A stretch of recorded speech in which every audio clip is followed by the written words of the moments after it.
Good day, guys, and welcome to your first poetry video that I will be doing for you. I hope you are all doing well and keeping warm at home. So this poem is very exciting. It's a little bit of a scary poem. So my favorite genre movies is horrors and thrillers. So for me, this is very good. It doesn't apply to everyone. Not everyone likes horrors and thrillers, but just bear with me. Okay, guys, so I wanted to put this little picture on just to give you an idea of what you must feel like when you read the poem. So I want you to, in your room now, I know not all of you are going to do it because you think you're too cool to imagine things at this stage, but just be by yourself. And I want you to imagine that you are in your house alone. Your mom and dad have left. There's no babies around, no animals around, no family around. It's just you. And it's at that time of night where it's just gotten dark. So it's quiet outside, nobody is around you, and you start imagining things. So that's basically the theme of this poem. So the poem's name is Things That Go Bump in the Night. So even though it is an English title for the poem, it is an Afrikaans poem, but that title is just so suitable because it's an English saying that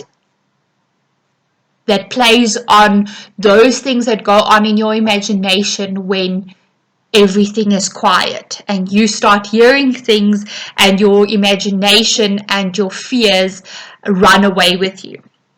So that's basically the theme of this poem. So even though you all live in quite normal houses with walls that are properly painted and so on, when you have that eerie feeling and everybody is gone and you are home alone, your home turns into this scary place that may look like this picture that you see in front of you at the moment. It kind of almost looks like an asylum then, and then you think of all the scary movies that you've watched in the past and your imagination runs away with you. So as even children and grown-ups, we have irrational fears. And what irrational fears are things that can actually never happen and don't even exist, but yet we are afraid of these things. Now, I remember when I was small and I used to swim. One of my irrational fears was that there is a shark in the pool. In the deep end of the pool, there's always a shark because it's like the deep end of the pool is the darker side of the pool. So the shallow end, you can see the bottom of the pool, but the deep end, you can't see the bottom. And you have this irrational fear that a shark is going to bite you when you swim there. You don't want to let your feet down. So that's an irrational fear. Another irrational fear that's quite common is that the creepy will eat you. I remember my little cousin last year when she swam with me. She just didn't want to go close to the creepy. As long as we were go away from the creepy, she was happy to swim. So this creepy is going to eat you from your legs up because it sucks and it sucks you in. So that's also an irrational fear. Whenever we walk somewhere, it's like somebody is following you. Even though there's no one around, you know for a fact there's no one in the house.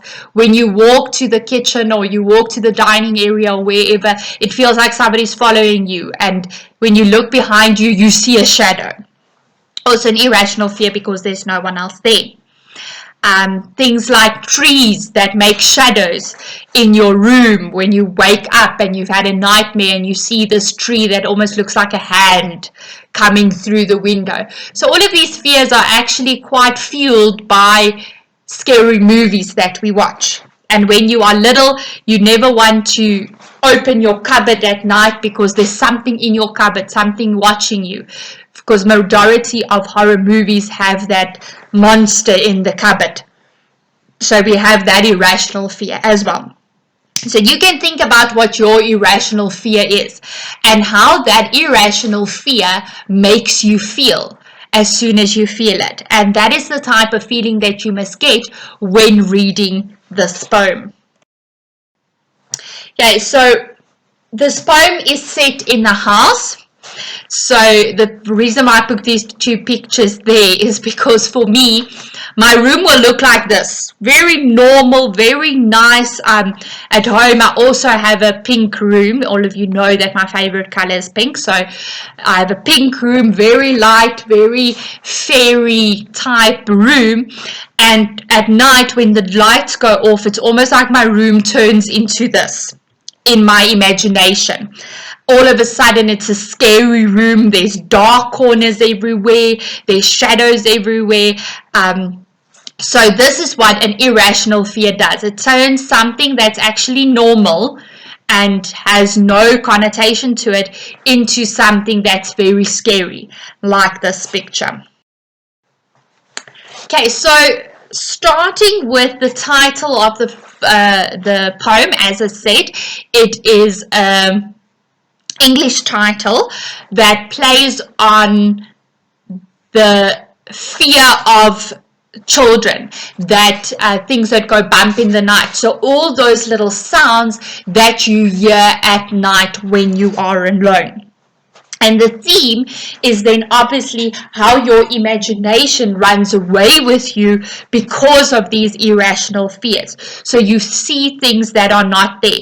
You use, like I say, when you've watched a scary movie or even just a trailer of a scary movie when you don't like them, and you don't normally watch them, it still plays in your subconscious. So when you are alone, you imagine yourself being in that situation of the person who was in the scary film. So you'll use all that reference that you got there into your imagination itself. And even as adults, we do this. Till today, when I'm not afraid of the dark, but when I do walk somewhere and I hear something, my mind just goes crazy. I imagine it being a guy with an axe coming out to kill me. My imagination goes wild. So whatever your irrational fear is. Okay, guys, so I'm quickly just going to read the poem to you just to let you get a feel of what the poem is like. And as I'm reading it, I want you to close your eyes and imagine yourself being in this house alone. You hear the house creak. I don't know if you guys have had this, but when all the lights are off and everybody is silent, it's as if the house starts making sounds. There's never those sounds any other time, but when you are alone in your bed, everything is quiet, everything starts creaking. It's like you are staying in a house that is 1,000,000 years old. The roof starts creaking and screeching. It's like everything moves. The fridge all of a sudden makes a funny noise. The floor makes a noise. Everything makes a noise. So I want you to imagine that feeling that you get when that happens. Okay, so things that go bump in the night. Jy los my alleen in 'n huis vol geluide. En hoe minder ek probeer luister, hoe harder klink die klank van 'n onbekende voetstap. Die donker trap. Bang, vaak verdwaal ek laat in die gange, op soek na slaap, wat om elke naghoek verdwyn. Ek skrik vir die naaldekoker straatlig deur skaars bewegende blare. Jou jas aan die kapstok is 'n man sonder bene. Ek is bang vir die stofsuierslang op die vloer van die spens. En tot jy terugkom, sleep ek my vlees soos 'n kus agter my aan. sorry about that. That is to emphasize the fact that this person is so alone, that they are alone in the house, there's no one else. So it's there to emphasize this aloneness that they are going through. So beklemtoon die totale alleenheid. Beklemtoon, remember, a word that you must know. Beklemtoon. Print that in your mind. You're always going to use it in poetry. Okay, next line. In 'n huis vol geluide. So in a house filled with sound. So the house is filled with these irrational sounds. As I said, whenever the lights are off and there's no one talking and you are alone and it's silent, it's like the house starts making sounds that it didn't make before. And these sounds in your mind and imagination is turned into these irrational fears. So these things that you might think. So you might hear something on walking because the floor is screeching. Now this happens because with cold and warmth, going from a hot day to a cold night, the house expands and contracts. So those of you who have science, you will know of this expanding and contracting. So because of that, the house actually does make sounds. It's like it expands, and then when it contracts, that the sound of the walls and the roof and the floor, that does make sounds.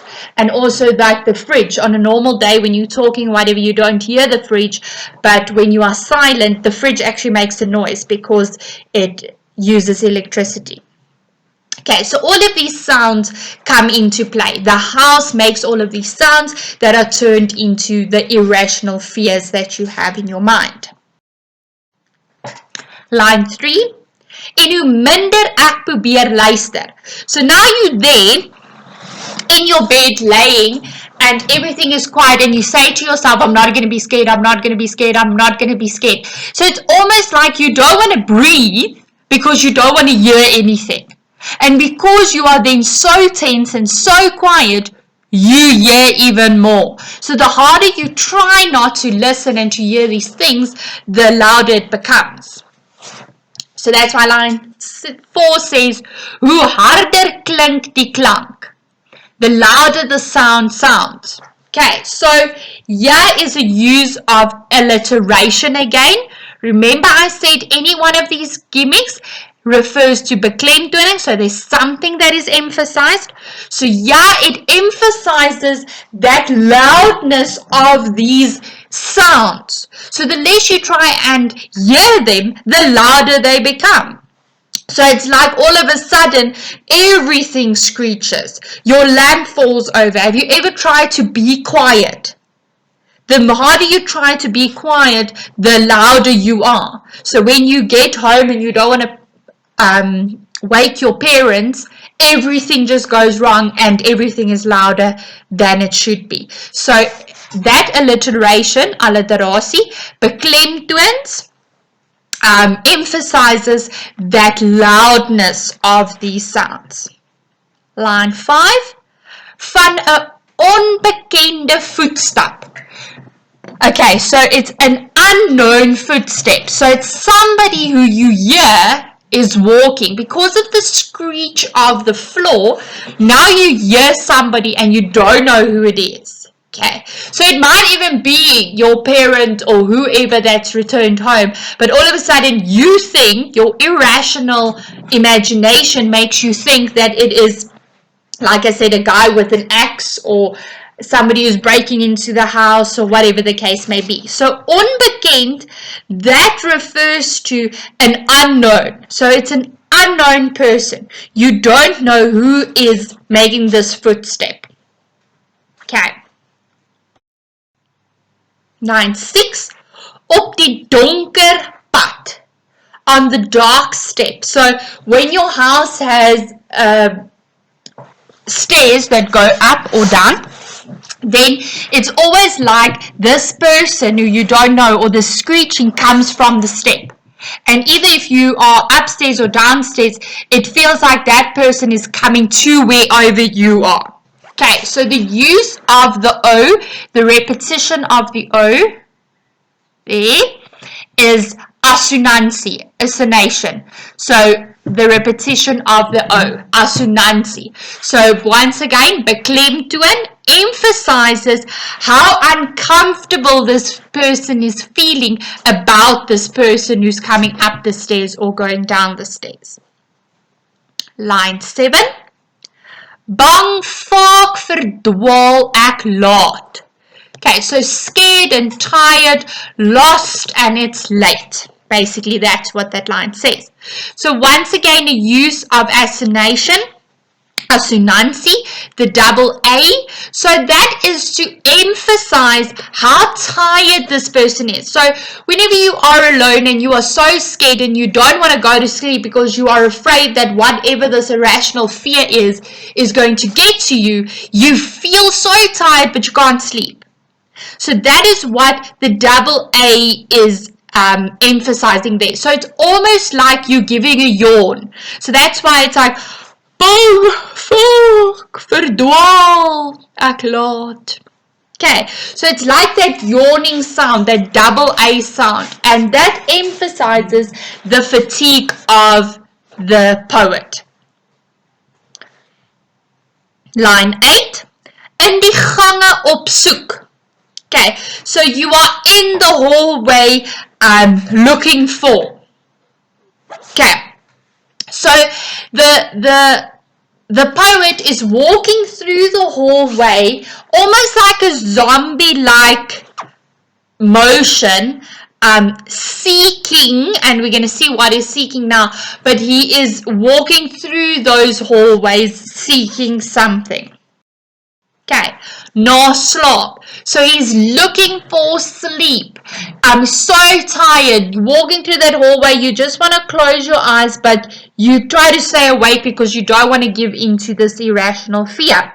So once again, the use of the double A, emphasizing, beklemtoon, that yawning motion, the tiredness of this person. Then line 10. Wat elke naghoek verdwyn. Okay, so when you have these irrational fears, you look to the side and you all of a sudden see something. And then you walk closer, you go around the corner and it's gone. Okay, whatever you saw is gone. You see these flashes. When you're in your room, you see this shadow that sweeps by you. And when you want to, you like properly sit up, it's gone. So it feels like everything, you see everything, but then it disappears. Almost like a ghost-like figure, like a spook. Okay, a ghost-like figure that appears and disappears. And once again, this is something that is fueled by the fact that we watch these scary movies where this thing all of a sudden just appears and disappears. So our irrational fear makes us believe that those things actually happen. Line 11, ek skrik. Okay, so I get a fright. So this line is almost set on its own, ek skrik. So we call that alleenplasing. So it's put there on its own because it's like a sudden thing that happens. When you get a fright, you know, it's like your heart stops. You get these palpitations, you can't breathe, you feel anxious. It's a sudden thing. So that's why it's put alone. And it's there, I said to you, any gimmick is used to emphasize, beklemtoon. So it's there to emphasize that sudden feeling that you have, that sudden fright that you get when you see something. You'll walk in the hallway and then all of a sudden you see a shadow. And it's like you freeze. Your heart races. You can't breathe. You look around you. So it's that feeling that you get. And that's why it is put on its own. Okay. Vir die naalde kokerstraat lig. Okay. So you're walking in the hallway. All of a sudden you see something at the side of your eye. You freeze. You get a fright. Look out the window. And there it's the lamp standing in the street, and that lamp all of a sudden like takes on the form of a praying mantis. Okay, so that's a noldekoker is a praying mantis, and a straatlig is a street light. So it's like the street light takes on the form of a praying mantis. So this is the use of a metaphor. So that noldekoker straatlig is a metaphor.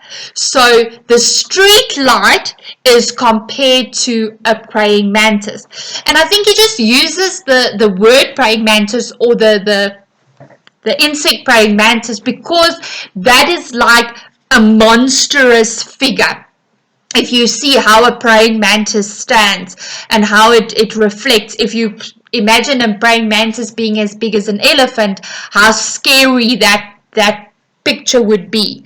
And so it's like a monstrous picture that you all of a sudden see in the street light, that shadow that it makes. A very scary figure that you see there. Line 13. Deur skaars bewegende blare. So now this, at first the street lamp looks like this creature, and now there's a tree in front of it with its leaves there. And trees, when you all of a sudden see them like that and you have these irrational fears, always almost looks like a hand that's going to come in and grab you. Okay, so the tree is there to figure that is in front of this street light that looks like a monster. Line 14. Jou jas aan die kapstok. Okay, so you know when you have the hat and coat stand by your door. Majority of people have it. They have this hat and coat stand. So whenever you get home, you just throw your coat over it. So that is what that refers to. Line 15 is a man sonder bene. Now this has happened to me quite often, where you walk into a place, you see this hat and coat stand, and that coat looks like somebody standing there. It is the scariest thing. You freeze and you look at this, it looks like a person. So that man sonder bene, also a metaphor. So this hat and coat stand with this coat on is compared to a person standing there. I must tell you guys, the other day, my husband and I were sleeping and we woke up because Carter woke up, he's crying, and my husband picked him up to calm him down, and he looked outside the window, and I had left our washing outside.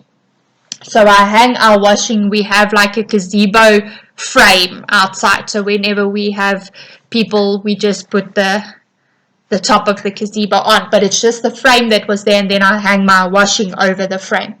And my husband looks outside to this frame, and my jacket is hung over the frame. And he says he just felt this cold coming through him. He got such a fright because it looked like a man that was standing there by this frame. And that's how irrational fears that does this. So it's more or less the same image as this. Line 16. Ek is bang. So again, you can see that this line stands on its own. It's like a short line. Once again, to emphasize that I'm scared. That fear that you get, it's like the same as ek skrik. Ek is bang. It's that short line, powerful line that emphasizes that. Line 17. Vir die stofsuier slang. Okay, so he says for the vacuum cleaner snake. So when you walk in your house at night, so the lights are off, so it's like shadows that you basically see, and you walk into the pantry, and there is this vacuum cleaner pipe on the floor. It looks like a snake. So once again, the use of a metaphor. So the pipe of the vacuum cleaner looks like a snake laying on the ground. So you'll see all kinds of stuff like this. Line 18. Op die vloer van die spens. So a spens is a pantry or an attic. Can be either. So in general, an attic or a pantry is a scary place. for us because of movies. You know that monster always lives in the attic or you lives in the pantry. So already it's a scary place, and now this vacuum cleaner is there with the pipe. So it is already a place that is airy and has this airy feeling to it. Line 19. En tot jy terugkom. Okay, so the jy, once again, is the person that you feel safe with. So it might be a mom or a dad or an older person that makes you feel safe. So all of these feelings is there until this person returns. Line 20. Sleep ek my vlees. So I drag my body. So this is a vergelijking, a comparison. So both lines actually. Sleep ek my vlees, line 21, soos 'n kus agter my aan. So your body is compared to a coffin. Okay, so this coffin, and that is to beklemtoon. Remember I said any gimmick is there to emphasize something, and it's to emphasize how tired and fatigued this person is. So I'll be so tired and feel so scared until you return. And a coffin is normally a symbol of death. Okay, so you know the uitdrukking doodmoeg. Okay, doodmoeg. So you are dead tired. You can't anymore. Your body is like a coffin. It's there, ready to be buried. You are dead tired. You can't go on anymore. Okay, so that is our poem, guys. Thank you very much for listening.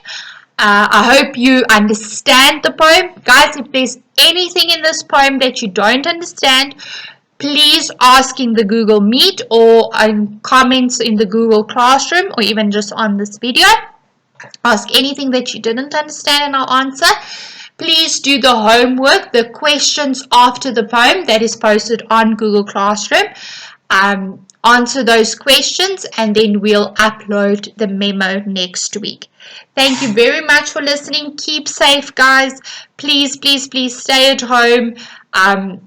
Drink a lot of water, get some exercise in, and then hopefully I'll see you soon back at school. Thanks, guys. Enjoy your day.